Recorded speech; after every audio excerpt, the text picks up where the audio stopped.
বাংলাদেশ সেনাবাহিনীর আধুনিকায়নের পথে যুক্ত হল আরও একটি মাইলফলক। সম্প্রতি তুরস্ক থেকে দেশে এসে পৌঁছেছে আধুনিক কোবরা সিরিজের প্রায় ২৫টি সাজোয়া যান। এসব যানের মধ্যে রয়েছে বিভিন্ন ধরনের armed personal career, light armed vehicle, command control যান, জ্যামার সিস্টেম এবং রিগবারি ভেহিকল। এই চালান সেনাবাহিনীর আধুনিক যুদ্ধ সক্ষমতা, কৌশলগত প্রস্তুতি এবং অপারেশনাল রেঞ্জকে এক নতুন উচ্চতায় নিয়ে যাবে বলে সামরিক পর্যবেক্ষকরা মনে করছেন। এই সাজোয়া যানগুলো সরবরাহ করেছে তুরস্কের খ্যাতনামা প্রতিরক্ষা প্রতিষ্ঠান অটোকার, যা দীর্ঘদিন ধরে আধুনিক মিলিটারি ভেহিকল তৈরি করে আসছে। বাংলাদেশের জন্য পাঠানো এই চালানে অন্তর্ভুক্ত রয়েছে দুই ধরনের যান, কোবরা এপিসি এবং কোবরা 2 এলএভি।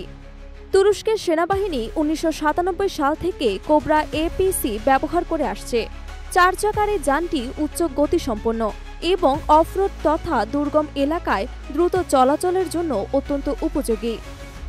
এতে রয়েছে আধুনিক ফায়ার সাপোর্ট, রিকসেন্স এবং নিউক্লিয়ার বায়োলজিক্যাল কেমিক্যাল রিকসেন্স অপারেশনের সুবিধা।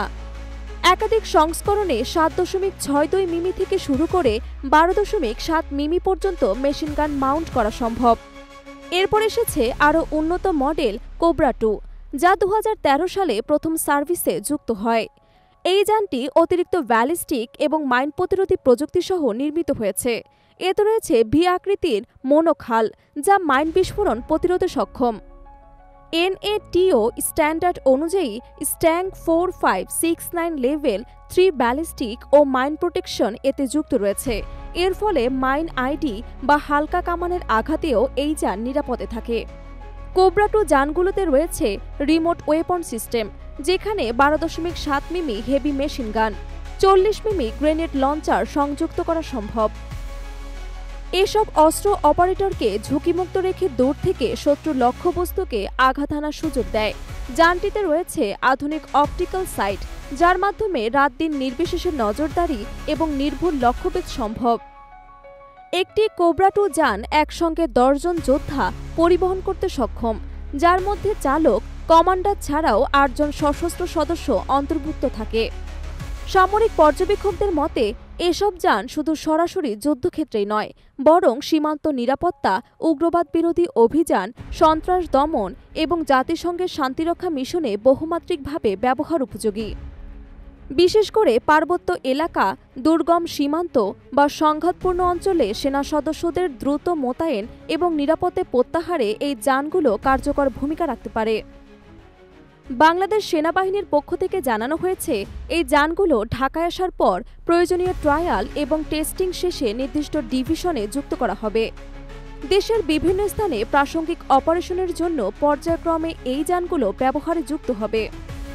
এই চালানটি শুধু প্রযুক্তিগত উন্নয়ন নয়, বরং বাংলাদেশের সঙ্গে তুরস্কের প্রতিরক্ষা সম্পর্ক আরও দৃঢ় হওয়ার বার্তা বহন করে। বিগত কয়েক বছর ধরেই দুই দেশের মধ্যে সামরিক প্রশিক্ষণ, প্রযুক্তি স্থানান্তর এবং যৌথ মহড়ার আয়োজন চলছে।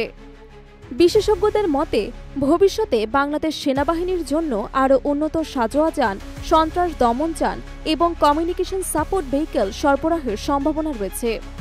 প্রতিরক্ষা বিশ্লেষকরা বলছেন, বর্তমান বৈশ্বিক এবং আঞ্চলিক নিরাপত্তা পরিস্থিতি বিবেচনায় বাংলাদেশের সেনাবাহিনীকে আরও প্রযুক্তি নির্ভর এবং দ্রুতগতিসম্পন্ন বাহিনীতে রূপান্তর করা জরুরি। সেই লক্ষ্যে এ ধরনের সাজোয়া যান সংগ্রহ কেবল বাহ্যিক প্রতিরক্ষা নয়, বরং অভ্যন্তরীণ নিরাপত্তার জন্য অত্যন্ত প্রয়োজনীয়। বিশেষ করে সন্ত্রাস বিরোধী অভিযান, জঙ্গি দমন এবং নিরাপত্তা হুমকি মোকাবিলায় এ যানগুলো সেনাবাহিনীকে দ্রুত প্রতিক্রিয়ার সক্ষমতা দেবে।